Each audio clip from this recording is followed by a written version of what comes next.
Guys আগে এই ভিডিওটা দেখো। কে যেন জিজ্ঞেস করলো আমাকে? হ্যাঁ, আমি নুন দিয়ে পান্তা খেয়েছি কিনা? আরে আমি জেলের ছেলে, আমার নিঃশ্বাসে প্রশ্বাসে নুন রয়েছে। স্যার 1 কেজি টমেটোর দাম কত জানেন? বলুন তো, লবণ কত করে কিলো? নুন দিয়ে পান্তা ভাত খেয়েছেন?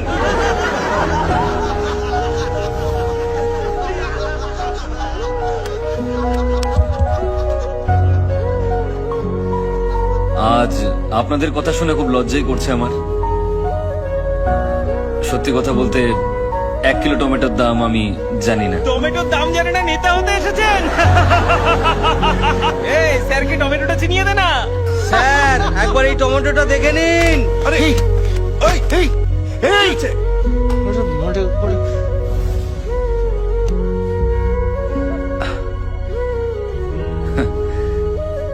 কিন্তু আমি আপনাদেরকে এই টমেটো নিয়ে একটা ক্রাইম স্টোরি শোনাতে পারি। বিশ্বের মাত্র 7টা দেশে টমেটো চাষ হলেও সব দেশেই টমেটো সস খাওয়া হয়। আমাদের দেশে চাষ করা টমেটোর ডিমান্ড সারা বিশ্ব জুড়ে রয়েছে। কিন্তু আরো একটা রহস্য আছে, যারা এখানে টমেটো চাষ করেন তারা খুব তাড়াতাড়ি মারা যান। কেন মারা যান? কারণ এখানে টমেটো যে পরিমাণে চাষ হয় আর তার যা দাম পাওয়া যায়, তার মধ্যে আকাশ পাতাল তফাৎ অন্যান্য দেশের তুলনায়। ধরুন এখানে এই টমেটো বিক্রি করে আর এই টমেটো বিক্রি করে একই দামে। প্রচুর চাহিদা থাকলেও আমি টমেটো কিনছি শুধু ওর কাছ থেকে, আর বাকি লোকজনদেরকে আমি বলছি যে ওর কাছ থেকে টমেটো কিনবেন না। আর টমেটো কতদিন ভালো থাকে? মাত্র 2 দিন। আমি কিন্তু জানি না কার টমেটো আগে নষ্ট হবে, কিন্তু দুজন বিক্রেতাই সবসময় ভয়ে থাকবে। তখন আমি সেই সস কোম্পানিকে সমস্ত টমেটো বিক্রি করে দেব প্রচুর পরিমাণ লাভ রেখে, যেটা আমি কম দামে কিনেছিলাম। আমি শুধু এর কাছ থেকেই কম দামে কিনে নিলাম, আর অন্য টমেটো বিক্রেতার সমস্ত টমেটো নষ্ট হয়ে গেল। পৃথিবীর সমস্ত দেশে লোকজন টমেটো সস দিয়ে খাবার আনন্দ করে খান, কিন্তু আমার দেশের টমেটো বিক্রেতা না খেতে পেয়ে মারা যান।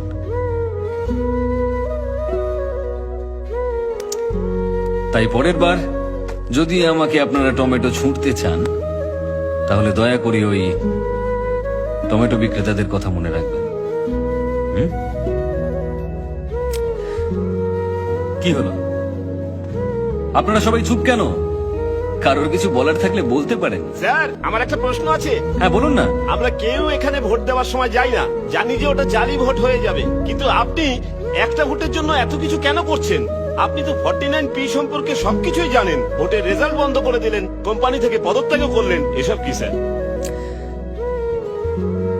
আপনারা আসল কারণটা জানতে চান? রামেশ্বরমে আমার বাড়ি। দারিদ্র্যের মধ্যে একটা ছোট্ট সাধারণ পরিবারে আমি বড় হয়েছিলাম, যার আশেপাশে প্রচুর জেলে পরিবার বসবাস করত। মাছ ধরে জেলেরা সবসময় বেঁচে ফিরত না, আর মৃত জেলেদের পরিবার তিলে তিলে অনাহারে মারা যেত। অভাব এতটাই বেশি ছিল। তারপর একটা ইলেকশন আসে। ইলেকশনের সময় সমস্ত ক্যান্ডিডেটরা আমাদের কাছে আসেন। ভোটের দিন অনেকেই সমুদ্রে চলে যান, আমিও তাদের সঙ্গে গিয়েছিলাম। আমরা যখন সমুদ্রে, সেই সময় নির্বাচন হয়। আমাদের নির্বাচিত ব্যক্তিরা কিন্তু 5 বছর শক্তিশালী হলেও আমরা প্রত্যেকটা মানুষ একদিন ভীষণ শক্তিশালী। যারা যারা ভুল বুঝে সেই সময় সমুদ্রে গিয়েছিল, তারা সবাই ফিরে আসার চেষ্টা করে। আর সেদিন নির্বাচনকে কেন্দ্র করে আমাদের এলাকায় একটা দাঙ্গা তৈরি হয়। আর সেই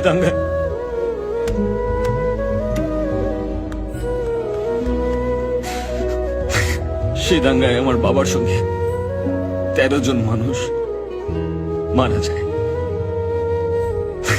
আর যারা মারা যায়নি তাদের সকলকে আহত করার চেষ্টা করা হয়েছিল, যাতে তারা উঠে দাঁড়াতে না পারে। আমার বাবা দাঙ্গার বিরুদ্ধে লড়েছিল, কিন্তু কেউ আমার বাবাকে বাঁচাতে আসেনি। একটা মানুষ মারা যাওয়ার পর তার সমস্ত অন্ত্যেষ্টিক্রিয়া করার জন্য 2000 টাকা খরচ হয়, আর জেলেদের 2 বছর লাগে ওই 2000 টাকা কামাতে। সুতরাং মৃতের শরীর নিয়ে এসো আর সেটাকে সমুদ্রে ছুঁড়ে ফেলে দাও। আমার বাবাকেও আমি মারা যাওয়ার পর সমুদ্রে ছুঁড়ে ফেলেছি। শুনেছি সমুদ্রে মৃতের অস্থি বিসর্জন করা হয়, কিন্তু আমি আমার বাবাকে করেছি। যে নির্বাচনে জিতেছিল সে কিন্তু কিচ্ছু করেনি। জেলেদেরকে বাঁচানোর জন্য আমার মা সংগঠন তৈরি করেন, জেলের বাচ্চাদেরকে পড়ানোর জন্য স্কুল তৈরি করেন, সবকিছু তৈরি করেন। অনেক বাচ্চাদেরকে শিক্ষিত করেছেন আমার মা, অনেককে। সেদিন দেশের সমস্ত নিউজ চ্যানেল থেকে ইন্টারভিউ নিতে এসেছিল আমার। আমি যে দেশেই থাকি না কেন, যেভাবেই থাকি না কেন, আমি ফিরে আসি নির্বাচনের দিন।